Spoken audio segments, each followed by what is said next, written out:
moments to get to know the German noun a bit better. The German noun has gender. That is, it's either masculine, feminine, or neuter. As we'll see in a few moments, the gender of a German noun isn't necessarily the same as the gender of the object in reality. Now, the gender of a noun is indicated by the definite article.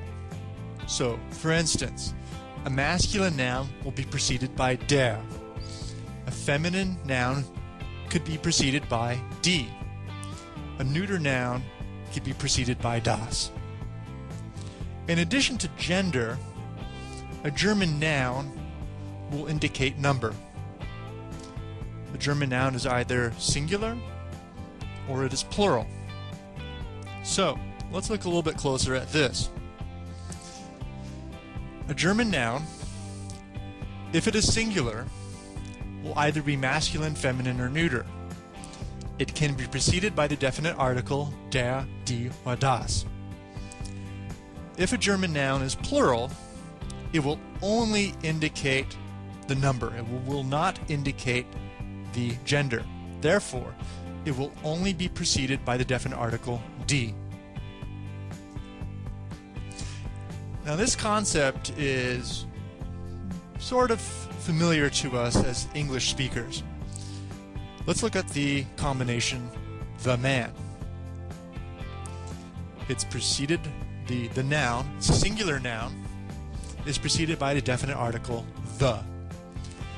Now, and that's sort of where the similarities break down.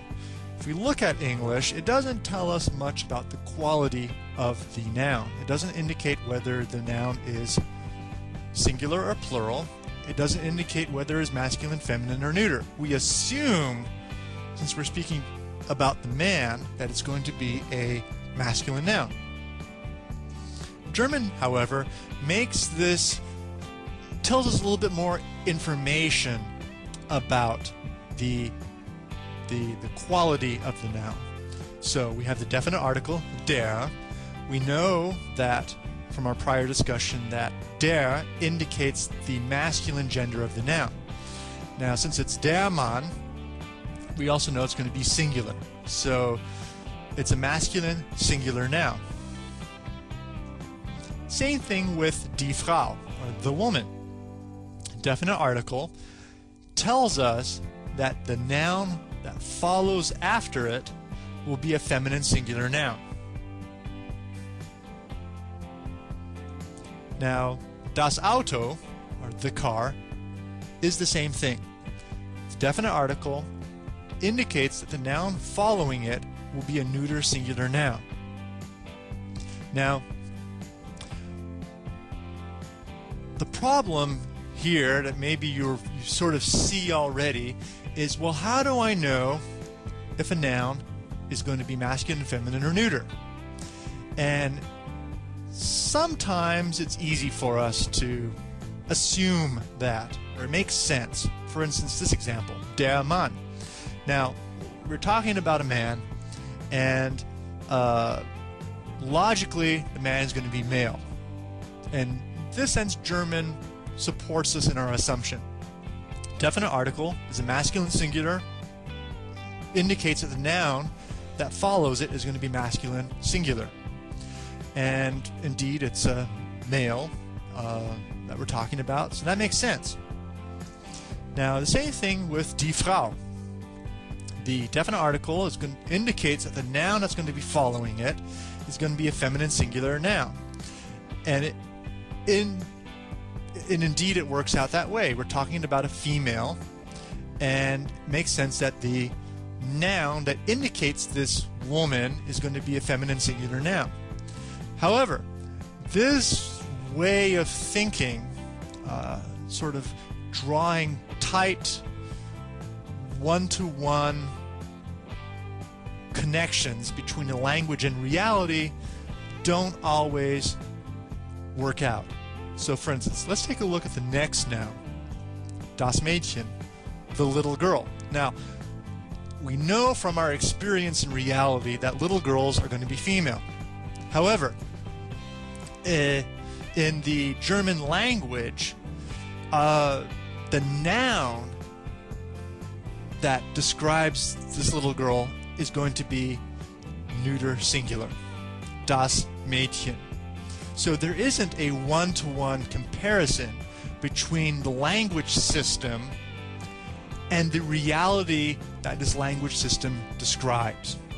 So this tells us, or suggests to us, that when we learn German vocabulary, not only do we need to know the word, the noun, memorize that, but we also need to know the definite article, or we need to know whether this noun is masculine, feminine, or neuter. We need to memorize that in addition to the noun that we memorize. This is very, very, very important for later uses of the language, especially adjective endings. So, sometimes it makes sense. There'll be a connection between the reality and the language system. Sometimes there won't be. German won't always help us out. However, there are a few tricks that we can employ. So if we have a noun that ends in IN, that will automatically change the noun to a feminine. So der Student, the student, which would be a masculine singular, if we add an IN ending onto it, it will change it to a feminine singular, die Studenten.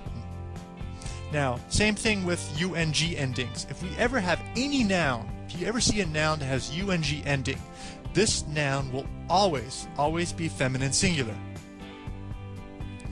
Same thing with nouns that end in heit or keit. Die Krankheit, the illness. This will always be a feminine singular noun. So, now another thing that we need to know about German nouns is that a lot of times large nouns are composed out of smaller individual nouns. So these larger nouns, these compound nouns, what gender are they? And what we need to look at is when we have these large German nouns, we need to take them apart, separate them, and isolate the last noun in this compound noun. And that noun will be, the gender of that noun will be the gender for the whole larger compound noun. So let's look at das Bier, the beer, neuter singular, and der Garten, garden, masculine singular. Now, we want to put these two nouns together to make Biergarten, a place where people go in the summer to drink beer in the evenings and talk with friends. So we have a neuter singular noun and a masculine singular noun. So the last component in this compound noun will be der Garten, which means that this place where we go to drink beer in the summer would be a masculine singular noun, der Biergarten.